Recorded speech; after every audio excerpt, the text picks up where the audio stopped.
Hello and welcome to another episode of India and Global. Bonjour et bienvenue dans un nouvel épisode de India and Global Left. Si vous découvrez l'émission, n'oubliez pas de vous abonner. Pensez également à devenir membre YouTube, à nous soutenir sur Patreon ou à faire un don, même modeste, via le lien dans la description. Mais le minimum que vous puissiez faire, c'est d'aimer, de partager et de regarder l'émission. Sans plus attendre, permettez-moi d'accueillir notre invité de ce soir, le professeur Mohammad Marandi. Le professeur Marandi enseigne à l'Université de Téhéran. Professeur Marandi, bienvenue à nouveau sur India and Global Left. Merci beaucoup de m'avoir invité. Si vous pouviez nous dire quelle est l'ampleur et la nature de l'attaque militaire israélienne contre l'Iran et que se passe-t-il en ce moment?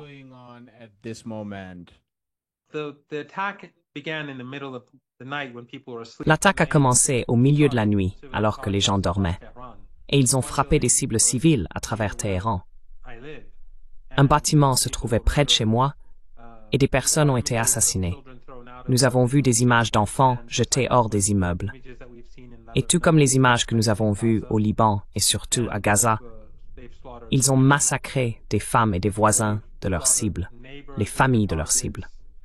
Oui, et je veux dire, pour le régime sioniste, c'est normal, parce qu'ils mènent un holocauste à Gaza. Donc pour eux, tuer, c'est acceptable.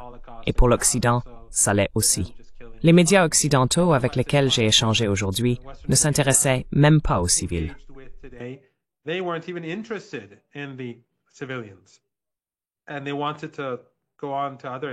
ils voulaient passer à d'autres sujets, tout comme à Gaza et au Liban. Mais ils ont également frappé des cibles militaires, y compris le programme nucléaire pacifique. Le programme nucléaire qu'ils ont attaqué. Ils ont attaqué des bâtiments que les inspecteurs internationaux de l'Agence internationale de l'énergie atomique visitent régulièrement. En d'autres termes, il est évident qu'il n'y a pas de programme militaire. C'est un programme nucléaire pacifique. Et même l'Agence internationale de l'énergie atomique, qui est contrôlée par les Américains, est dominée par l'Occident. Le Conseil des gouverneurs est une entité politique dominée par l'Occident. Même eux n'ont jamais trouvé la moindre preuve que le programme nucléaire iranien soit autre chose que pacifique.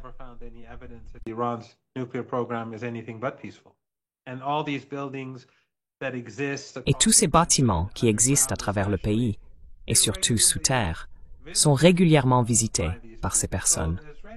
Donc le régime israélien ment. Et Netanyahou, bien sûr, affirme depuis apparemment 4 décennies que l'Iran est sur le point de construire une arme nucléaire. Je pensais que cela faisait 3 décennies, mais Larry Johnson m'a dit il y a seulement quelques heures que cela fait plus de 3 décennies. 4 décennies, donc c'est attendu de la part du régime. Les Iraniens s'attendaient à une attaque, mais ils ne s'attendaient pas à une attaque contre des hauts responsables et des officiers militaires. Et l'Iran s'est trompé à ce sujet, et il en a payé le prix. Mais ils ont remplacé ces personnes, et maintenant de nouveaux commandants sont en place. Et nous voyons que l'Iran riposte.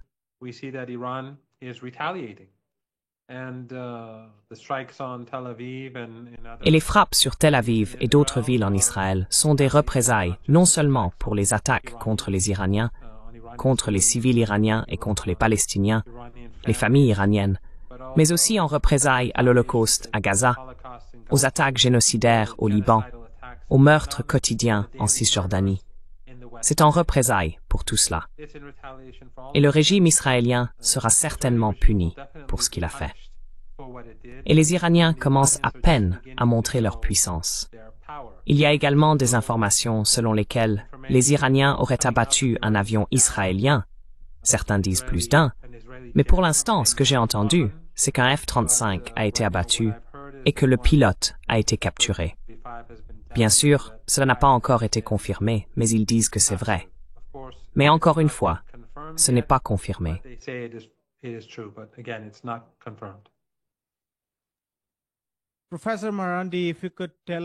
Professeur Marandi, pourriez-vous nous dire quelle est selon vous la position des États-Unis dans ce conflit? Au départ, le sénateur Marco Rubio a déclaré qu'il n'était pas impliqué dans ce conflit. mais des rapports récents indiquent que le président Trump a qualifié cette attaque d'excellente. Quel est votre avis sur la position des États-Unis dans ce conflit?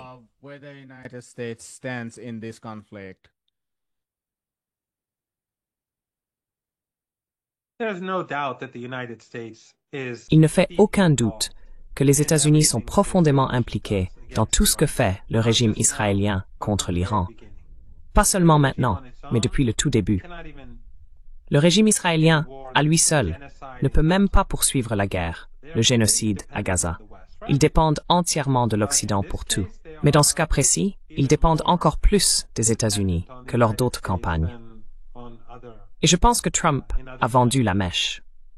Et ses déclarations plus récentes montrent clairement qu'il était impliqué et qu'il aidait.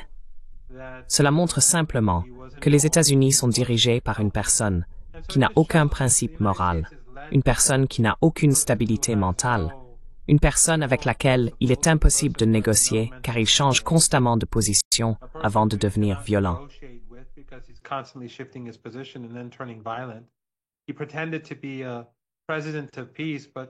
Il a prétendu être un président de la paix, mais il se montre très enthousiaste à propos des attaques menées par le régime israélien. Mais la grande question est, que vont faire les Américains maintenant? Les Américains vont-ils s'impliquer directement? S'ils le font, je pense que ce sera la plus grande erreur jamais commise par un dirigeant américain, car les capacités militaires de l'Iran, comme nous le voyons maintenant, sont très impressionnantes. Il renverse la situation très rapidement, même s'il s'agissait d'une attaque surprise. L'Iran est bien plus capable de frapper des cibles américaines dans la région du Golfe Persique. Les missiles seraient de courte portée.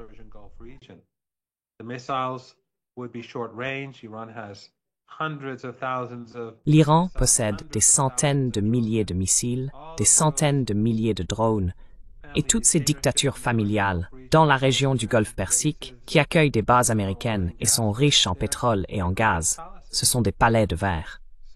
Donc, si les États-Unis s'impliquent, cela mènera à un effondrement économique mondial. Ces régimes disparaîtraient tous très rapidement. Le Qatar ne tiendrait pas un jour. Les Émirats ne tiendraient pas plus que quelques jours. Ce serait la fin de ces régimes. Mais ce serait aussi la fin de l'économie mondiale telle que nous la connaissons. Espérons donc que Trump agira de manière plus raisonnable à cet égard. Mais il ne fait aucun doute que les États-Unis sont impliqués. Dire que les États-Unis ne sont pas impliqués est encore plus absurde que de croire que les États-Unis n'ont rien à voir avec les attaques contre les bombardiers stratégiques russes.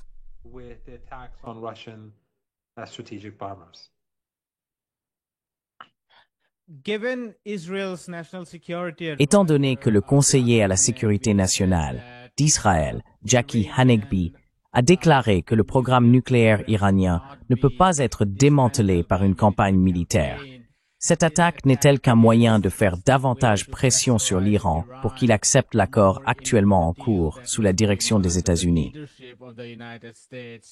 Pensez-vous qu'il s'agit simplement de pousser l'Iran à faire plus de concessions dans ces négociations? Ou bien pensez-vous que cette attaque signifie qu'à court terme, la négociation est terminée pour l'Iran? Selon vous, quelle direction tout cela va-t-il prendre?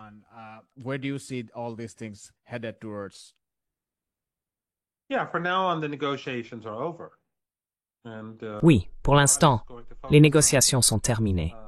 Et l'Iran va se concentrer sur l'humiliation de Netanyahou.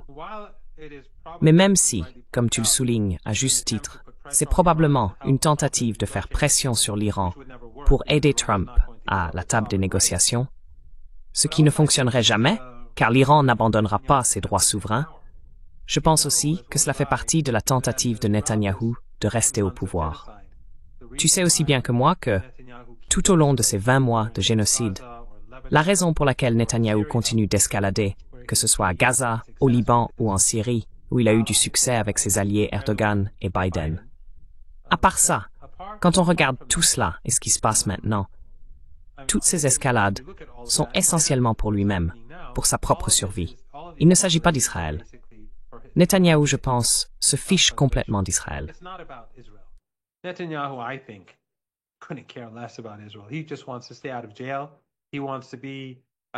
Il veut simplement éviter la prison. Il veut être une figure historique, être le héros et rester hors de prison. Et je pense qu'il a détruit le régime israélien en conséquence, car l'économie est en grande difficulté et l'armée est épuisée. Mais surtout, le monde méprise aujourd'hui le régime israélien. Nous avons vu récemment des sondages réalisés par des institutions occidentales qui n'incluent pas beaucoup de nos pays de la région, ni de nombreux pays plus critiques envers le régime israélien, montrer que l'opinion mondiale contre Israël est très forte. Donc, il est en train de détruire Israël. Et je pense que cette attaque contre l'Iran a été une grave erreur de calcul. Et les Iraniens vont s'assurer que les Israéliens reconnaissent que cela a été une décision catastrophique prise par le régime Netanyahou.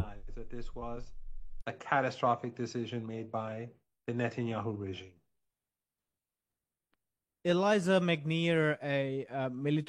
McNair, une analyste militaire spécialiste de l'Asie de l'Ouest, a déclaré que l'assassinat de la haute direction iranienne signifierait que l'Iran aurait besoin de temps pour riposter. Êtes-vous d'accord avec cette analyse, ou pensez-vous que la nouvelle direction, qui a remplacé l'ancienne, serait suffisamment rapide pour mener les réponses fermes que l'Iran poursuivrait à coup sûr?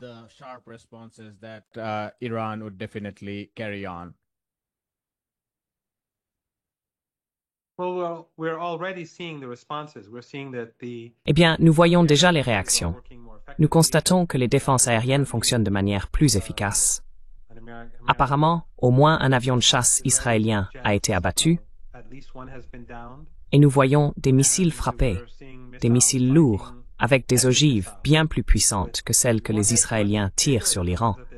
Ces missiles lourds frappent des cibles à travers le régime israélien. Et cela ne fait même pas 24 heures. Donc de toute évidence, ces commandants se préparent très rapidement à une attaque.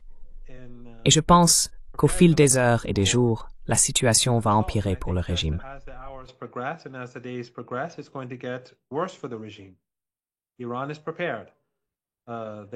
L'Iran est prêt. Ils ont frappé les premiers. Ils nous ont blessés. Mais d'une certaine manière, cela se retourne aussi contre eux. Car le monde voit que c'est le régime israélien qui a commencé et que les Iraniens ripostent. Ils punissent le régime. Les missiles qui tombent sur Tel Aviv et ailleurs sont une réponse à l'agression sioniste. Donc personne ne peut reprocher à l'Iran d'avoir lancé une attaque. Tout cela est une riposte. Et cela ne joue pas en faveur du régime. Certes, ils ont tué des gens. Certes, ils ont causé des dégâts à cause de cela. Mais je pense qu'au final, le prix qu'ils paient est encore plus élevé. I think ultimately the price that they pay is even greater.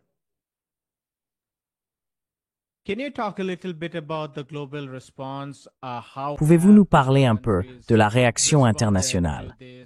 Comment les autres pays ont-ils réagi à cette attaque flagrante d'Israël? Nous avons lu que la Turquie a condamné cette attaque, ce qui n'était pas forcément attendu. Nous avons aussi vu le Yémen. Mohamed al-Bukhari a déclaré qu'il soutiendrait fermement l'Iran. Mais si vous pouviez nous donner une idée plus large de la façon dont la majorité mondiale, en particulier, a réagi à cette attaque.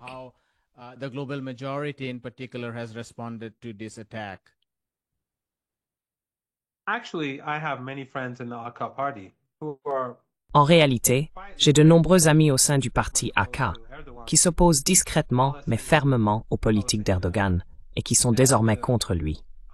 J'étais autrefois proche de beaucoup de personnes dans le parti avant leur arrivée au pouvoir. Les Iraniens entretenaient une relation très étroite avec le parti, mais beaucoup de choses se sont passées. Ils ont écarté Nekmetin Erbakan et se sont orientés vers une direction beaucoup plus pro-occidentale. Et, bien sûr, Erdogan n'a rien fait pour le peuple palestinien. Ce ne sont que des paroles. Donc oui, évidemment, je suis très critique. Il continue de transporter du pétrole depuis les zones kurdes en Irak et en Syrie, mais aussi depuis la République d'Azerbaïdjan. Et il fait un commerce important, mais ils échangent aussi des marchandises que les Israéliens ne peuvent pas faire passer par la mer Rouge. Il aide donc les Israéliens à contourner l'embargo d'Ansar Allah. And of course, he has diplomatic relations. So obviously, I'm not a big Et bien sûr, il entretient des relations diplomatiques. statement on the Israeli Donc évidemment, je ne suis pas un grand fan. empty word. Et sa déclaration sur l'attaque israélienne contre l'Iran n'est que des paroles creuses. Cela ne veut pas dire grand-chose. Mais il est intéressant de noter que les Français et les Européens soutiennent cette agression. Les Français, alors que le régime israélien attaquait les infrastructures civiles iraniennes, assassinait des femmes et des enfants et frappait le programme nucléaire, ont déclaré qu'Israël avait le droit de se défendre. Et les Allemands ont fait une déclaration tout aussi honteuse, affirmant que l'Iran était en quelque sorte l'agresseur. Et les Anglais, oui, les Anglais aussi. Et tout l'Occident, ce qui n'est pas surprenant. Ils sont derrière cet holocauste depuis plus de 20 mois maintenant. Ils sont tout aussi génocidaires que les Israéliens, ces élites occidentales. Ils sont tout aussi sinistres. These elites in the West, they're just as sinister. So why not? Why would they not? Alors, say such pourquoi things? pas? And that Pourquoi is, ne dirait-il pas de telles I think choses? it exposes Et cela, je them pense, even more. les expose Exposes encore them davantage. to the Iranian people. Et cela les expose aux yeux du peuple iranien. They Les Iraniens sont très en colère en ce moment. Ils se trompent toujours dans leurs calculs. Ils pensent que s'ils attaquent l'Iran, le peuple va se retourner contre la République islamique. Ils disent cela, bien sûr, depuis des décennies, parce qu'ils écoutent leurs propres, ces Iraniens achetés, qu'ils payent dans leur groupe de réflexion, ou qui travaillent dans les médias persans. Et ces Iraniens leur disent ce qu'ils veulent entendre, que les Iraniens sont contre le soi-disant régime, et tout cela. Et ensuite, ces Iraniens reçoivent des financements du gouvernement, et ils paient ces personnes pour venir à leurs émissions.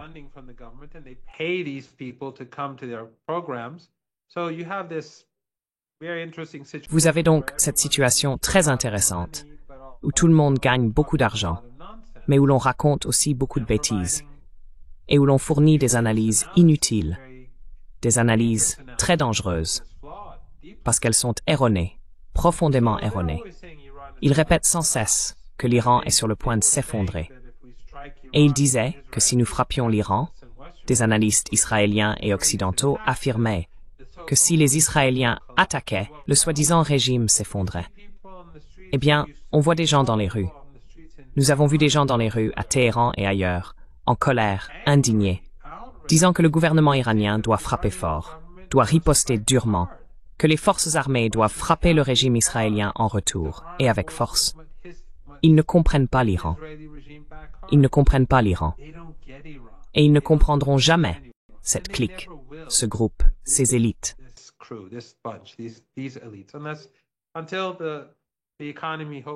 Jusqu'à ce que l'économie, espérons-le, lorsqu'elle s'effondrera, il y aura, espérons-le, des personnes plus sensées au pouvoir en Occident, et ils changeront leur politique. C'est essentiellement ce qui s'est passé avec la Russie. Après l'effondrement de l'Union soviétique, la politique étrangère russe a changé de manière très significative, et la relation de l'Iran s'est rapidement améliorée. Sous l'Union soviétique, l'Iran n'avait pas de bonnes relations avec la Russie, mais après l'effondrement de l'Union soviétique, la relation s'est développée, et maintenant, elle est excellente. Actuellement, les élites en Occident, ce sont une bande de génocidaires. Mais nous verrons bien. Peut-être qu'un bouleversement économique et une nouvelle situation économique amèneront un jour un autre groupe d'élites au pouvoir. Qui sait? Mais pour l'instant, ce n'est qu'un vœu pieux.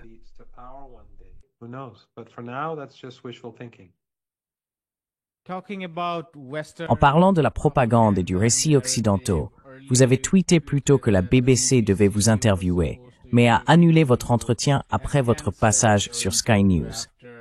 Où en est la situation à ce sujet?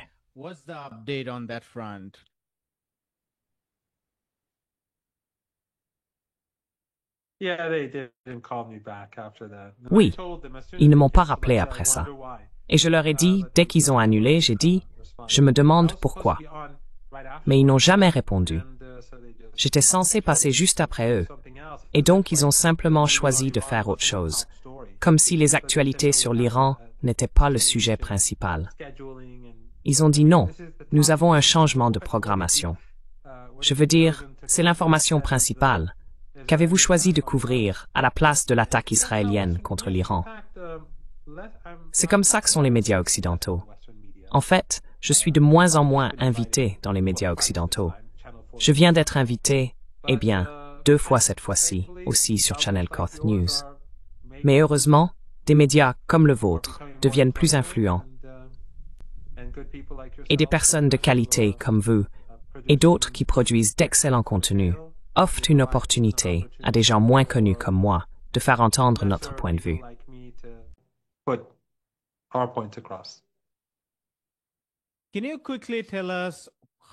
Pouvez-vous nous dire rapidement quel est le sentiment dans le monde arabe?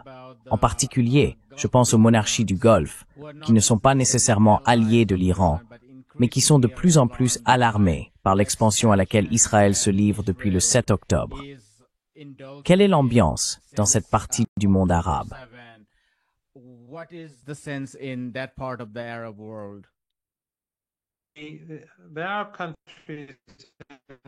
Il y a des pays du Golfe Persique dont les dirigeants craignent que le régime israélien ne devienne plus imprudent.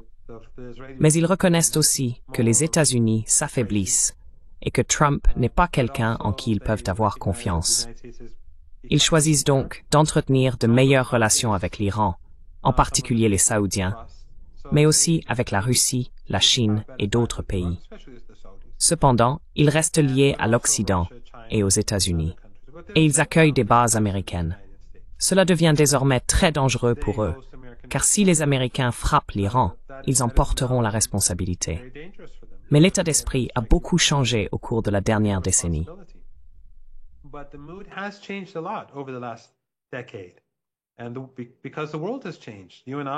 Parce que le monde a changé. Vous et moi sommes témoins d'un monde en mutation aujourd'hui. Le monde a changé sous nos yeux. Donc, ils ne sont pas aveugles à cette réalité. Ils sont bien sûr très liés à l'Occident, parce que leur argent se trouve en Occident. Ils ont traditionnellement été contrôlés par l'Occident. Ils ont leur compte bancaire en Occident, mais leurs familles y vont aussi pour étudier, aller à l'école ou à l'université, ou pour les vacances. Ils sont donc très liés aux États-Unis. Mais ils reconnaissent que les choses évoluent. Le monde est en train de changer.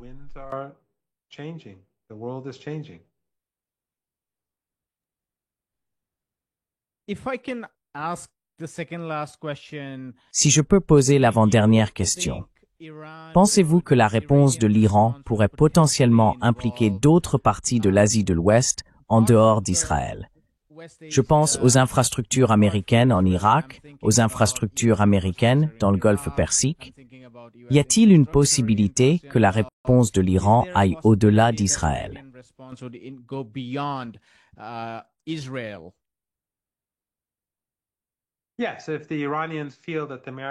Oui, si les Iraniens estiment que les Américains s'impliquent directement, ou que les Américains sont directement impliqués, je pense qu'il n'y a aucun doute là-dessus.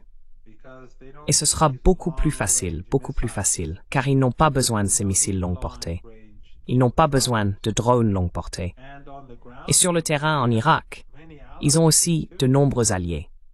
Donc ça ne se terminera pas bien pour les États-Unis s'ils s'impliquent. Et même maintenant, les États-Unis paieront le prix d'une manière ou d'une autre. Je ne sais pas ce que fera l'Iran, mais même cela, parce qu'ils sont impliqués, cela aura un impact. Mais s'ils s'impliquent directement, je n'ai aucun doute que l'Iran fera en sorte que les États-Unis soient expulsés de la région.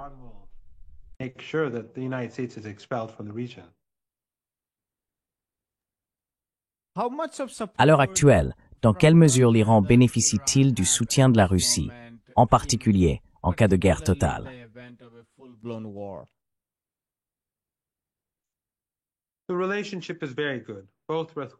La relation est très bonne, tant avec la Russie qu'avec la Chine. Et la Russie, comme la Chine, considère les États-Unis comme dangereux et irrationnels. Ils considèrent également les Européens comme dangereux et irrationnels. Quant à Israël, le régime lui-même, il est devenu très impopulaire à travers le monde. Ils sont très impopulaires en Russie et ils sont très impopulaires en Chine. J'ai visité la Russie et la Chine à plusieurs reprises au cours de l'année et demie écoulée. Et partout où je vais, dans n'importe quelle ville, peu importe à qui je parle, tout le monde dit que les gens détestent le régime israélien. Mes collègues juifs en Russie, au moins deux, sont extrêmement hostiles envers le régime israélien. Donc la relation est bonne, l'ambiance dans ces pays est positive, et je pense que le comportement des États-Unis ne fait que rapprocher l'Iran, la Russie, la Chine et d'autres pays similaires les uns des autres.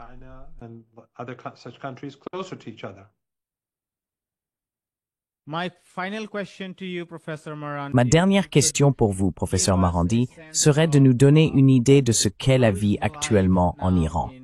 Nous lisons que des sirènes retentissent constamment. Ce sont en grande partie des informations relayées par les médias occidentaux ou parfois filtrées par Al Jazeera, etc., et qu'il y a des interceptions en cours. Israël affirme que les attaques se poursuivent. Mais pourriez-vous nous donner une meilleure idée de ce que cela signifie aujourd'hui de vivre à Téhéran ou dans d'autres régions d'Iran? What it means now to live in Tehran or other parts of Iran? People are going about their business. Les gens vaquent à leurs occupations. Téhéran est une immense ville, et il y a aussi d'immenses villes en Inde. Donc il peut y avoir, disons, une frappe de drone ou de missiles, ou une attaque d'un côté de Téhéran. Il se peut qu'elle échoue, les missiles antiaériens ou les tirs antiaériens peuvent abattre les missiles, mais on ne l'entendra peut-être pas de l'autre côté de Téhéran. Il y a quelque temps, il y a eu une tentative de frappe sur Téhéran il y a quelques heures. Je n'ai rien entendu, mais mes amis qui sont de l'autre côté de Téhéran, à l'ouest de la ville, eux, ont entendu des tirs antiaériens et des missiles frapper une cible dans le ciel. Je n'ai rien entendu. Mais la vie est normale. Et bien que les gens aient été très bouleversés par la frappe de cible en Iran, je pense que l'ambiance a beaucoup changé depuis l'annonce selon laquelle ils auraient abattu un F-35, apparemment. Et surtout, depuis que les missiles ont commencé à frapper des cibles à l'intérieur de la Palestine.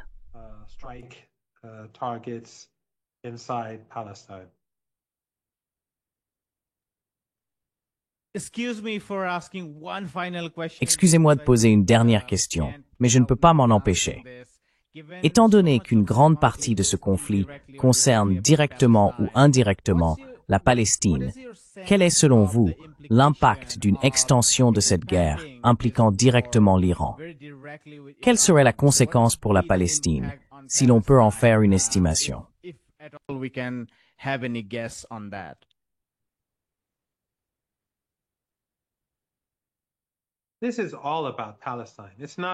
Tout cela concerne la Palestine.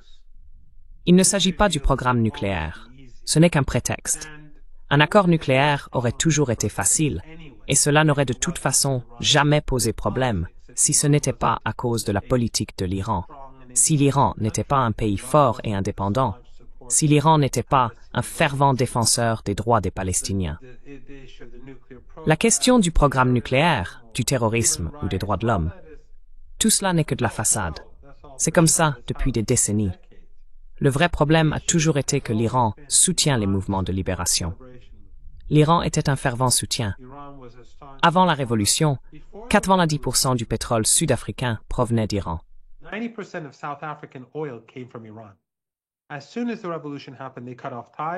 Dès que la révolution a eu lieu, ils ont rompu les liens, interrompu les exportations et commencé à financer la branche militaire de l'ANC, ainsi que d'autres organisations militaires qui luttaient pour la libération. Ils ont fait de même avec la Palestine. Ils ont fermé l'ambassade israélienne et ouvert l'ambassade palestinienne. Et ils ont commencé à soutenir les mouvements de libération en Amérique latine et ailleurs. Donc, la véritable raison, ce sont les choix politiques de l'Iran. L'Iran est indépendant, contrairement à d'autres pays de la région, farouchement indépendant. Et l'Iran soutient fermement la Palestine. Les deux seuls pays qui soutiennent la Palestine de manière significative sont l'Iran et le Yémen.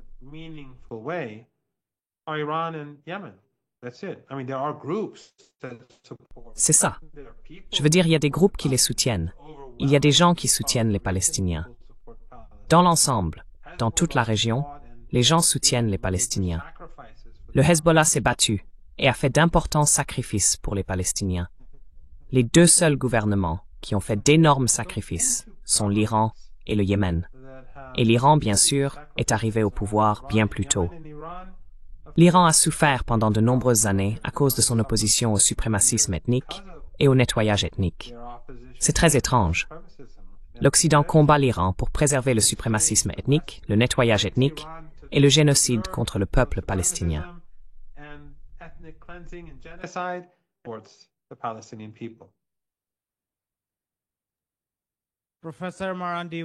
Professeur Marandi, nous allons nous arrêter là. Nous vous remercions sincèrement de nous avoir rejoints, étant donné que la situation est loin d'être idéale, pour employer un euphémisme. Merci encore et prenez soin de vous. Solidarité à vous et au peuple iranien.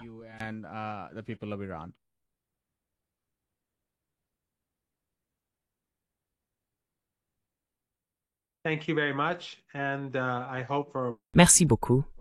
Et j'espère des jours bien meilleurs pour l'Iran et le Liban, dont les familles ont fait d'énormes sacrifices et ont des raisons de se réjouir. Merci de m'avoir invité. Thank you for having me. Bye, take care. Au revoir. Prenez soin de vous. Bonjour, je m'appelle Ayushman. Avec Jyotishman, nous avons lancé cette plateforme. Depuis 2 ans, nous essayons de créer du contenu pour les forces de gauche et progressistes. Nous avons interviewé des économistes, des historiens, des commentateurs politiques et des militants jusqu'à présent. Si vous avez apprécié notre contenu jusqu'ici et souhaitez que nous construisions une archive pour la gauche, j'ai 2 demandes à vous faire. Merci d'envisager de faire un don pour la cause. Le lien se trouve dans la description ci-dessous. Si vous ne pouvez pas le faire, ne soyez pas triste. Vous pouvez toujours aimer nos vidéos et les partager avec vos camarades. Enfin, n'oubliez pas d'appuyer sur le bouton d'abonnement. Don't forget to hit the subscribe button.